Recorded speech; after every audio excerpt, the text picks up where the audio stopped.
एक सुंदर सा जंगल था जिसमें एक गर्भवती हथनी रहती थी जो कि महादेव जी की भक्त थी। एक दिन जब वह वन में घूम रही थी, उसे वहां पर महादेव जी की एक मूर्ति मिली। हथनी ने सोचा कि यह मूर्ति इस तरह से यहाँ पर किसने छोड़ी होगी। वह हथनी उस मूर्ति को उठाकर एक पीपल के वृक्ष के नीचे रख देती है और नदी से जल भरकर उनका जलाभिषेक करती है। उधर कैलाश पर बैठे महादेव पर पानी की बौछार होने लगती है तो वह मन ही मन मुस्कुराते हैं। इस प्रकार से हथनी ने रोजाना शिव जी का जलाभिषेक तथा फूल चढ़ाने का नियम बना लिया। जंगल के पास एक गांव था।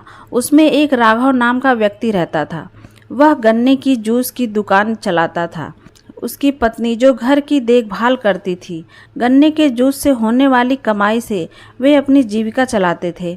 एक दिन भूख से पीड़ित गर्भवती हथनी जंगल से बाहर निकलकर गांव में आती है और पूरे दिन भटकने के बाद राघव की दुकान पर पहुंचती है। वहां पहुंचकर सोचती है कि मैं और मेरा बच्चा दोनों ही भूख से तड़प रहे हैं, काश ये गन्ना खाने के लिए मिल जाए। प्रभु भोलेनाथ मुझ पर कृपा करो। अचानक राघव की दृष्टि उस हथनी पर पड़ी। हथनी की आंखों में आंसू थे। राघव बोला, ये हथनी मुझे इस प्रकार से क्यों देख रही है? ये तो प्रतीत हो रहा है कि ये गर्भवती है और शायद इसे भूख लगी है। राघव ने हथनी को भरपेट गन्ने खिलाए और बोला कि और चाहिए तो बता देना। हथनी ने मन ही मन प्रभु भोलेनाथ को धन्यवाद किया और राघव को भी धन्यवाद कहकर वहां से चली गई। अगले दिन वह पुनः राघव की दुकान पर आकर गन्ने खाई। यह क्रम चलता रहा, लेकिन एक दिन जब हथनी राघव की दुकान पर नहीं आई तो राघव का मन व्याकुल हो जाता है और वह सारा दिन उसका इंतजार करता है, लेकिन वह नहीं आती। फिर शाम को राघव अपनी दुकान बंद कर घर चला जाता है।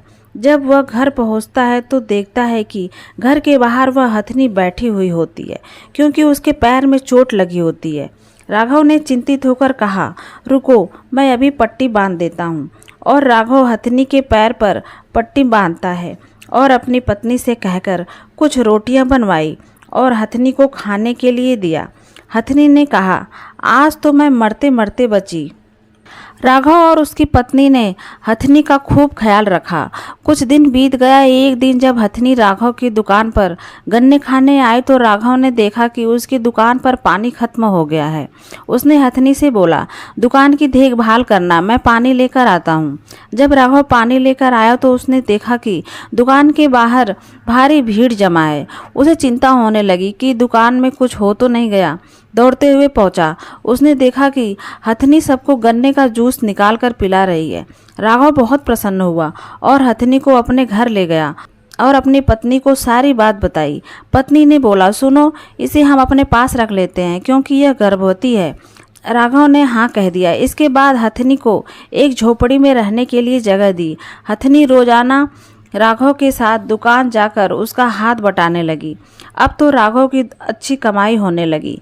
यह बात उसके पड़ोसियों को पसंद नहीं आई और वो हथनी को मारने की योजना सोची। एक दिन जब राघव और उसकी पत्नी बाहर गए हुए थे, तभी उसकी पड़ोसन हथनी के पास अनारस लेकर पहुंची और बोली, यह अनारस है, इसे खा लो। फिर जैसे ही हथनी ने उसे खाया, उसके पेट में तेज दर्द होने लगा और वह दर्द से कराहते हुए महादेव को पुकारने लगी, महादेव मेरी रक्षा करो, मेरे बच्चे को बचा लो। तभी महादेव प्रकट हुए और हथनी को बिल्कुल ठीक कर दिया और पड़ोसन को उसके किए की सजा दी। कुछ दिन बाद हथनी ने एक सुंदर बच्चे को जन्म दिया। राघव ने अच्छे से उनकी देखभाल करी और हमेशा के लिए उन्हें अपने पास रख लिया।